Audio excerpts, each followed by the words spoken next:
और उसके साथ बढ़िया वाली बिस्किट क्रैकर कुछ जमाने बढ़िया बिस्किट गुड्डे अभी ताजा ताजा आया हुआ था उस जमाने। आलोक जी हम आपको अपनी पिताजी की कविताएं सुना अब फंस गया चाय गले में कर दी उतरती नहीं थी और आप कविता भी सुनना पड़ेगा सबसे कठिन था। ऐसा आप भूल तो नहीं हो रहे हैं?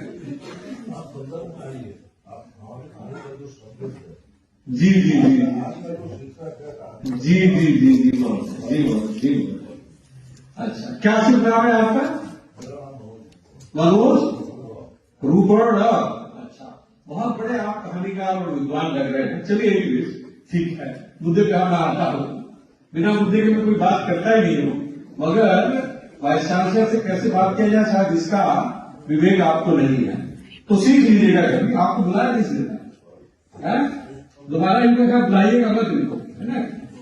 एक बार आपको पब्लिकली कह रहा हूं इनको तमीज दीजिए किससे कैसे बात की जानी चाहिए। ये मैं बता रहा हूं और इनको अभी कहीं के निकल जाए यहां से। आपका यहां पे स्वागत किया आप जा सकते हैं निकलिए यहां से। हाँ निकलिए आप यहां से जा सकते हैं। मुझे पूरा अधिकार है आप जो भी हैं कहीं से भी आए निकलिए आप यहां से। चलिए बाहर निकलिए चलिए निकलिए बाहर यहां से।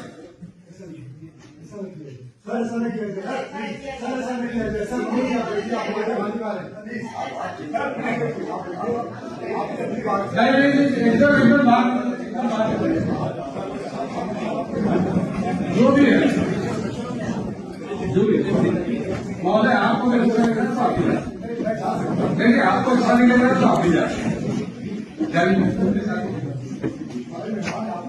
देखिए ठीक है हमने बुलाया था तो हम जाने के लिए क्या है। अरे ठीक है भाई जाइए आप यहां से।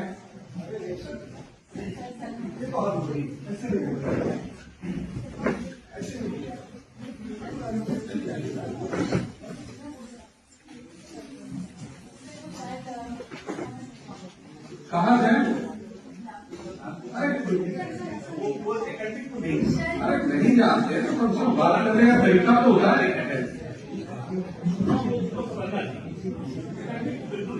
कैसे बुलाया कैसे आप बुलाएंगे आपको देंगे अभी से लोग थोड़ी बता सकते। चलिए बैठ सकते।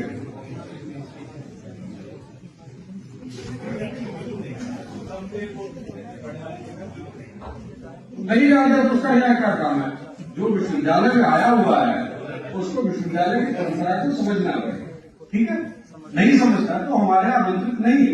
अगर गलती से आमंत्रित हो भी गए तो उनको यहां से राम राम करके जाने दे सकते। फिलहाल बात ये थी चलिए मुद्दे पर हम आते हैं क्योंकि उनको मैं काफी देर से देख रहा था कि वो बेचारे असहज महसूस कर रहे थे और जो व्यक्ति असहज महसूस कर रहा है उसको यहां पर रुकने की कोई आवश्यकता नहीं। मजा नहीं आ रहा था उनके चेहरे पे पीड़ा नहीं उनको कम पड़ता है। अरे बहस ही मैं देख रहा था करीब 1 घंटे से वो असहज ही महसूस कर मेरे वाले में नहीं आप सभी के व्याख्यान में वो असहज महसूस कर। तो जो आदमी असहज महसूस कर रहा है उसको यहाँ रहने की कोई आवश्यकता नहीं है।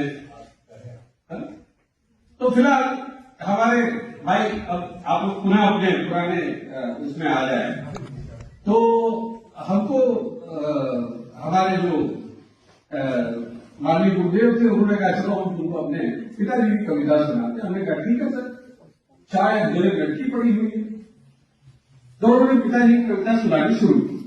और पिताजी की कविता का पहला लाइन था कि कुएं में से पानी निकाल रहे हैं और पानी निकाल रहे हैं तो वो कह रहे हैं काफी को बोल में ढोलक पानी। ये कविता में उन्होंने पहली लाइन सुनाई और लाइन ये थी उसका